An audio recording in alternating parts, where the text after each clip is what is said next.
So I just wanted to start our discussion group actually with a song that was taught to me by Mina's husband, Sam, and it's called Lecha, which is this portion. Lecha me'artzecha, get out of the land. Umi muledetecha, where you were born. Umi beit avecha, the house of your father. Go to the land, el haaretz asher ani noten lecha, which I will give you, asher ani yivarechecha, where I will bless you.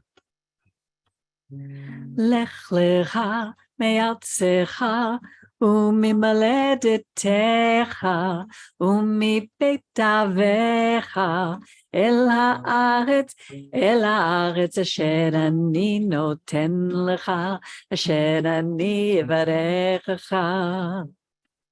Lech lecha me'artzecha umimaledetecha umibeit avecha el haaretz asher ani noten lecha, asher ani yivarechecha, asher ani noten lecha, asher ani yivarechecha.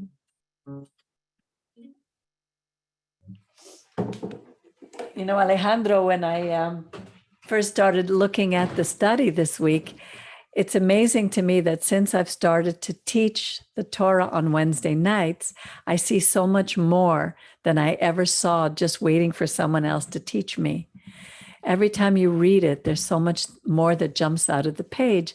And when I read that Abram was 75 years old and he went to the promised land, the first thought I had, well, my goodness, I'm 75 years old. Is God telling me to go back to the land? But then I listened to your message and I saw that really not only is it that do we have to go to a place, but the place that we need to go to is internal. It represents who we are, our soul journey. That is just so important, because as we take that soul journey and we live through difficult times, harrowing times, as you said, times that challenge us to the very depths of our being, is where we find what we're made of and who we truly are. So thank you for that excellent, excellent message, Alejandro. Do you have anything you want to add to the message that you thought of afterwards?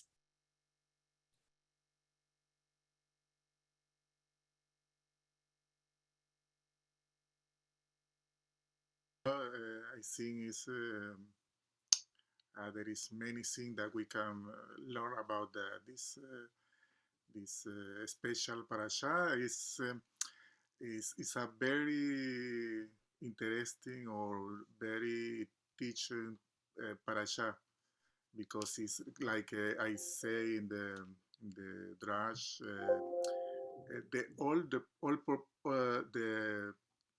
the very purpose of the life is to find us ourselves. Yes. To find why I am here in this world. Right. Why I born. Yes. I was born.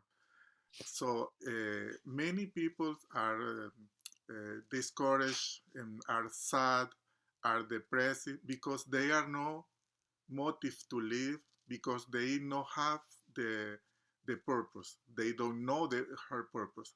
When people knows why I'm here, why God bring me on this world, we are happy, because Yes. we can see the purpose when I alive.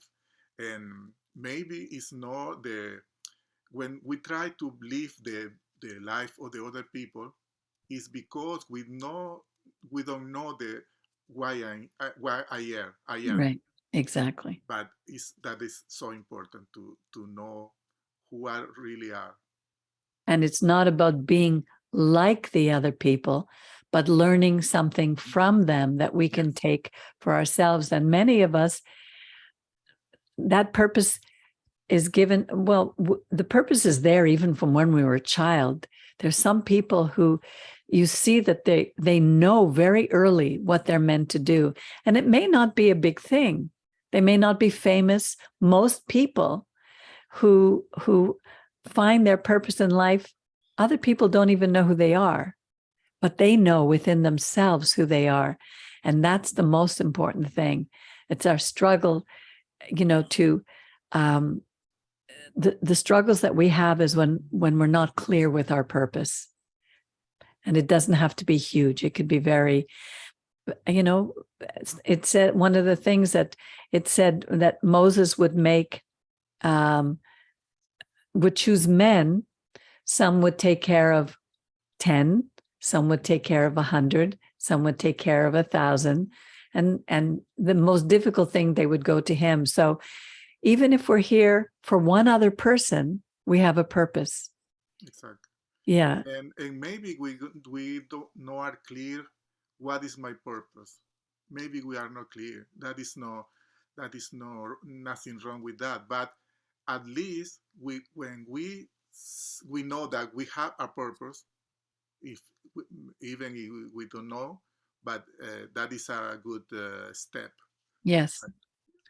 And Yeah, and our purpose, sorry, I'll yes, just okay. to finish, is really defined more because God created a community. Our purpose is defined within community. If we're always alone, we will never know our purpose. Our purpose is to serve others, and it's serving others. Our natural and innate gifts and talents come out. It's in serving the whole. It's not like where the individual says, oh, everybody has to serve me. No, we are here to serve others. Yes, Miriam. Well, okay. Yeah, thank you, Alejandro. It's hard to know where to start, but the journey is ultimately like it's in our going into ourselves, but to find the creator, to find without that, we can help others, we can be in community, but it's very shallow. We're doing things in a very shallow way. But when you start to see how we're linked to others and what love is really about and who God is in our lives, that's when things really have meaning. And it's a hard journey. I mean, even what we were talking about, going to the Judean hills, a few of us, I mean, what does that mean until you have your inner Judean hills, until you really are called and have a relationship that's secure, that gives your life meaning? It's like, even when I've spoken to people who knew from very young, for example, that they wanted to, let's say piano. If you listen to somebody like our own, what's his name here, Glenn Gould, from very, very, very young, he would play piano, and it's almost such an inner deep thing, but without first really examining, like, in a real way, not in an obsessive way, who am I? What does it mean to have a soul and to have the joy that could happen? I remember when many years ago, before I called anything God or whatever, I'd be walking and be pierced with joy, and it may have lasted only 5 seconds, 10 seconds, but God was leading me on a path to who I am. Like, sometimes even when I draw and I just look at the rich colors of the pencils I use, I get like almost, I can't believe how beautiful it is. And it's almost like that's who I am.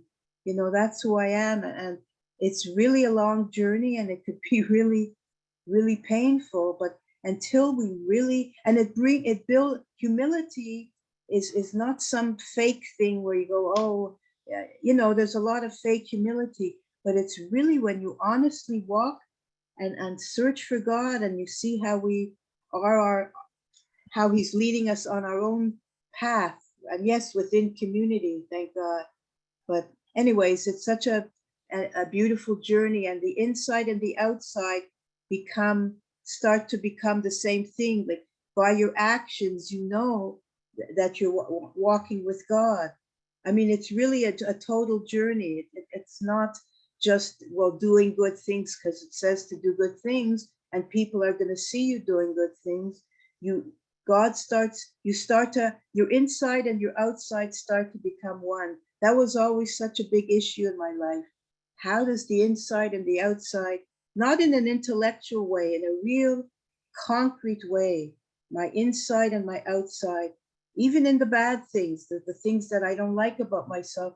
But when people see them and still love me, you become a real whole person as you walk with God. Anyway, I think I'm just rambling, but just a little rambling, but you're making sense. okay. Yeah, but but you're right about that, because when we feel chaos within, God took us from chaos to order, and he wants us to live with order in our lives and in balance. And when your inner world is chaotic, very often you'll see your outer world is chaotic. And the more we heal on the inside, the more our external world becomes more, more ordered. It's beautiful. And, I was, as you were talking about our purpose, I had just these little pictures in my mind, because right now I'm a leader in this community. I've, been foisted into a position like Joshua after Moses left. Nobody took over except for Joshua. And then I saw, when I was a young girl, we used to have in each local park, we had a day camp. And I went to the day camp in the summertime. And before I knew it, I had no reason why, I was elected the mayoress of this group. And later, when I moved to Dollard, I was married, I had my children, and I joined a temple right down the street from my house. And I joined the women's sorority. And before I knew it, I was the president. I have no idea how those things happen, but it's obvious that there's something in me that just seems to take over. Not everybody can handle that, but it just was. But God had to bring me through many challenges and many experiences before I could run and do what I'm doing today. And it may not be a big thing. I mean, our congregation is very small. And yet for me, it's one of the best congregations that I know. I think that the teaching that's coming from us is very, very strong and very, very real. And, I'm starting to see all what Rabbi taught us through these years, as I'm going back and I'm listening now. And as I'm reading these stories, like Alejandro, when I read about, Avram went down to Egypt, and there his wife, Sarai, she was taken captive and by the Pharaoh. And then plagues came upon Pharaoh's home until she was let free, and then they left wealthier than they came in. That's a picture of later when our people would go down to Egypt, where we would be made captives and put into slavery by Pharaoh, where God sent plagues again, and we were then set free and left wealthier than when we came in. So, when we look at the Torah, as Rabbi always taught us, step back and see the mosaic, the pictures that it gives us. Even the letters of the Hebrew language are hieroglyphics, they're pictures. It's we cannot explain certain things because they're giving us pictures. Like what you brought out of this portion is a picture. It's for Abraham. Abram had to go through those things to learn how to trust God. And our life is all about that too. He's going to put us through the circumstances in our lives until we learn how to trust him. And we will never completely trust him until the day that we die, because that's the human condition. We are not perfect. We continue to fail, but with each failure we grow and we get to a higher level spiritually. So I was so excited about those pictures. Even with Abram, he went into Canaan, where he was told to go. But Lot remained on this side of the Jordan because it looked better. And when the kings came, they took him captive. Later on, we see the same story. Do you remember when Reuben decided they didn't want to go into the land with the other tribes? Reuben and the half tribe of Manasseh, and I think it was Simeon, if I remember the third tribe, they wanted to stay on this side of the Jordan because it looked better for their cattle. And when the Babylonians came in, or the next army, the Assyrians, they were the first to be captured by those kings. So the pictures happen over and over again in the Torah to show us what God is trying to teach us. It's not important what actually happened, but the pictures, the morals, the learning, the teaching that we can get from it. That, it's just so exciting for me. The Rabbi always say that. Yes. The Torah is not about histories, or it's not about the relates. It's about principles. Yes. That It's is about what? important. Sorry. Principles. Okay, it's hard to hear you, Principles. Alejandro. That Okay, is yeah, it's about important. principles. Not the history itself, but what you can learn about. Exactly. That is important. Exactly. And that's why he says it's not important to worry about what came, like it's not chronological, or did it really happen? Didn't happen? What are the principles that because we can't live in those times, but the essence of what the story is about, we can take to our times so that we can live it. Like if we say we're going to do something, we do it. These are principles that will always, it says that he believed God, and the word there was emunah, faith. I want to speak with Sarai. Yes. Sarai, no sé si estás entendiendo lo que estamos hablando, pero lo que estamos diciendo es que la Torá está llena de historias y de cosas que han pasado, pero lo más importante no es la historia o buscar los detalles, por qué fue así, por qué si fue de esta manera. Lo más importante es lo que tú puedes aprender de cada historia. Es lo más importante. El principio, la Torá lo que quiere es que tú aprendas algo de eso. ¿Cómo pasó? ¿Cómo fue que ellos, Abraham, se circuncidó? Es que si fue cuando se circuncidó a los 99 años, por ejemplo, él se circuncidó con una piedra, con un cuchillo. Eso no importa. Lo importante es la enseñanza que hay en todo lo que la Torá dice. Porque hay, por ejemplo, historias como, por ejemplo, Jonás. Jonás en la ballena, que se lo tragó un pez, si fue un pez o fue una ballena grande, y algunos dicen que eso no es verdad, que es un cuento. Ahora, eso no importa si es verdad o es un cuento, lo importante es lo que uno aprende de eso. La enseñanza que nos La enseñanza es lo más importante. Exactly. And that's so important, especially for us now, because more and more the religious groups are taking power all through the world. And we have to go to the essence of what it's teaching, not to follow a religion, but to have a relationship with our God. Oh, look, Douglas is trying to connect. This is a gentleman who contacted me this week. He lives in Guatemala, and he speaks English. He came on Wednesday night, and I guess he didn't realize that Douglas, how are you? Shabbat Shalom.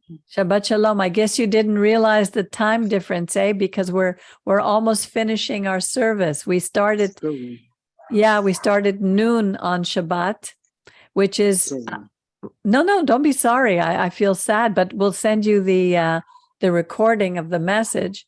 Please. Yes, of course.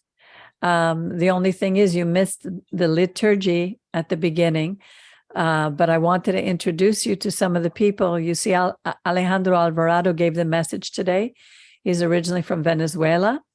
We have Sarai, who's from Mexico, and Angel is from Spain. So we have generally... Shabbat Shalom from Guatemala to everybody. Thank you. Do you want to tell us a little bit about yourself and what made you contact us? Only I want to wish you Shabbat Shalom, and I hope to be with you next time Okay, at the correct time. no problem. It'll be a pleasure for us. Muriel, are you there? Muriel was just in Hamburg, Germany at a special conference there, and I think it was a big success for her. So we wish you a mazal tov, Muriel. Thank you. I'm just a little bit sick, but I'm here. Oh no, I hope you don't have COVID. No. It's more bronchi, Maze. bronchiolite. Oh, you're just probably exhausted. Yeah, I hope you get well soon. So Thank you. anyway, it's an absolutely beautiful day, this Shabbat. So I feel that we should end and go out and enjoy the rest of the day. Thank you, Angel, for your participation. Alejandro, again, thank you for your message. Sarai, gracias por leer la Haftarah. And Lo siento. El cambio de horario me desequilibró.